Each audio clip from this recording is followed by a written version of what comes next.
मारो इसे और मारो इसे, ये इसी लायक है। अरे मारो यार।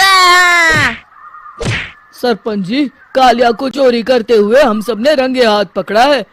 अब इसे गांव से बाहर निकाल देने में ही हम सबकी भलाई है। तो देर किस बात की है, अभी इसे धक्के मार के इस गांव के बाहर का रास्ता दिखा दो। अरे सरपंच जी, ऐसा मत करिए, मुझे एक मौका और दीजिए, मैं दोबारा कभी चोरी नहीं करूंगा।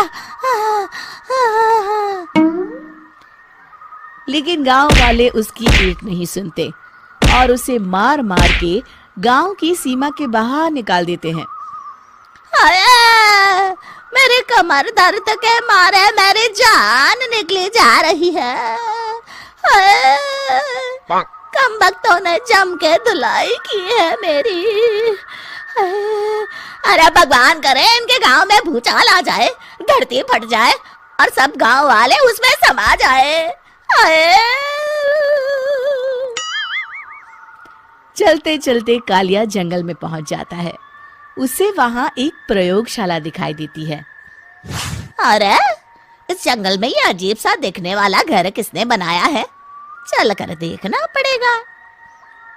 कालिया प्रयोगशाला के पास चला जाता है। दो वैज्ञानिक प्रयोगशाला में बातें कर रहे होते हैं। बधाई हो डॉक्टर चमन, आखिरकार हम दोनों ने मिलकर एक ऐसी घड़ी का आविष्कार कर लिया है जिसे पहनकर कोई भी इंसान गायब हो सकता है। हाँ हाँ, तुमने बिल्कुल सही कहा डॉक्टर जर्माटो। अब कल सुबह ही हम इस जंगल से निकल जाएंगे, लेकिन उससे पहले आज रात के खाने का बंदोबस्त करते हैं। हाँ हाँ, मुझे तो बड़ी जोरों से भूख लगी है, चलो चलते हैं। दोनों वैज्ञानिक वहां से चले जाते हैं। उनके जाते ही कालिया प्रयोगशाला में दाखिल होता है। अच्छा तो ये बात है। कालिया बड़े से कांच के अंदर रखी घड़ी को बाहर निकाल लेता है और अपनी कलाई पर बांध लेता है। फिर घड़ी में लगा बटन दबा देता है। कालिया को एक जोरदार झटका लगता है। कालिया अपने आप को आईने में देखता है तो उसका पूरा शरीर पूरी तरह से गायब हो चुका होता है। अब तो जो चाहे वो कर सकता हूँ। सबसे पहले मैं उन सभी को सबक सिखाऊंगा। गांव वालों, मैं आ रहा हूँ। कालिया गांव की ओर चल पड़ता है। थोड़ी देर के बाद दोनों वैज्ञानिक वहां आते हैं। अरे ये क्या, लगता है कोई हमारी घड़ी चुरा कर ले गया है। ये देखो पैरों के निशान। अब क्या होगा, अगर वो घड़ी किसी गलत हाथों में पड़ गई तो अनर्थ हो जाएगा। तुम चिंता मत करो, हमारी घड़ी में जो बैटरी लगी है ना, वो सिर्फ 24 घंटे चलेगी। उसके बाद वो घड़ी काम करना बंद कर देगी। उधर दूसरी तरफ गांव में सरपंच अपने घर में सो रहा होता है। तभी एक आहट से उसकी नींद खुल जाती है। अरे कौन है वहाँ? बड़े मजे से सो रहा है, आज मैं तुझे नहीं छोड़ूंगा। कालिया पास में पड़ा डंडा उठाकर सरपंच की पिटाई शुरू कर देता है। ये ले, ये ले, इसी लायक है, ले। आप मर गए। अरे ये क्या हो रहा है? अरे कोई बचाओ मुझे, मेरे घर में भूत आ गया है। सही कहा, मैं भूत ही तो हूँ, ये ले। अरे भूत जी, मैंने आपका क्या बिगाड़ा है, मुझे छोड़ दीजिए। आपको क्या चाहिए? तेरे घर में जितना भी पैसा है ना, मुझे ला कर दे दे, तब मैं तुझे छोड़ दूंगा और यहाँ से चला जाऊंगा।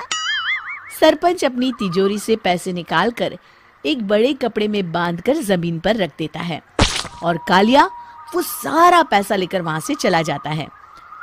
दूसरी तरफ जमींदार गांव के चौराहे पर खड़ा कुछ लोगों से बात कर रहा होता है। इस कमीने जमींदार ने भी मुझे बहुत पीटा था, इससे भी बदला लेना तो बनता है। हाँ? जमींदार अचानक अपने आप को चांटे मारने लगता है। अरे भाई ये क्या हो रहा है? जमींदार साहब अब ठीक तो है ना? अरे मुझे नहीं पता भाई।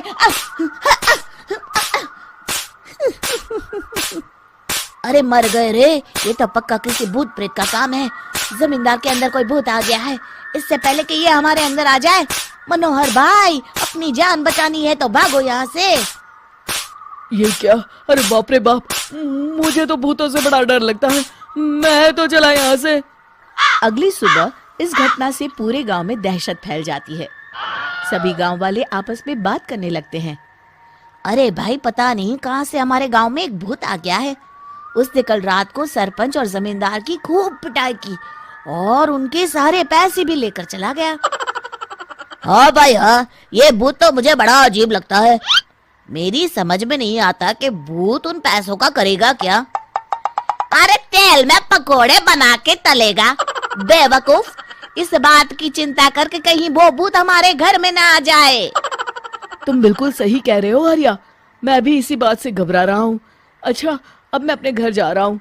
तुम सब भी अपने अपने घर चले जाओ, उस भूत का कोई भरोसा नहीं है। हाँ। तीनों वहां से चले जाते हैं। दूसरी तरफ कालिया सारे पैसों को एक खंडर में छुपा देता है।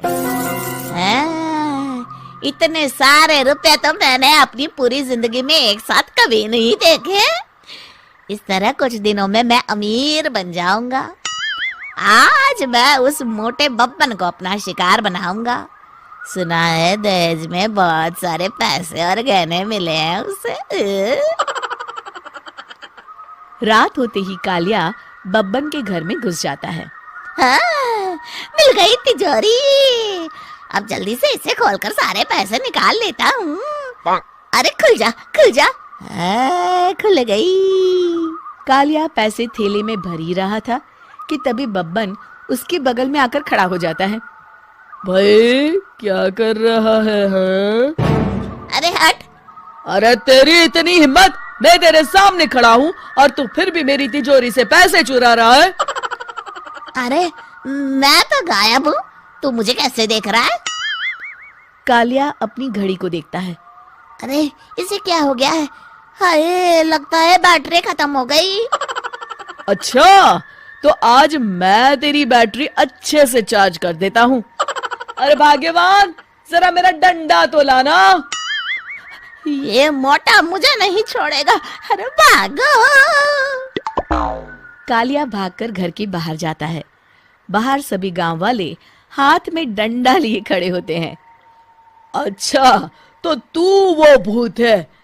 मुझे माफ कर दीजिए सरपंच जी, मैं आपके और जमींदार जी के सारे पैसे लौटा दूंगा और आज ही हमेशा के लिए ये गांव छोड़कर चला जाऊंगा।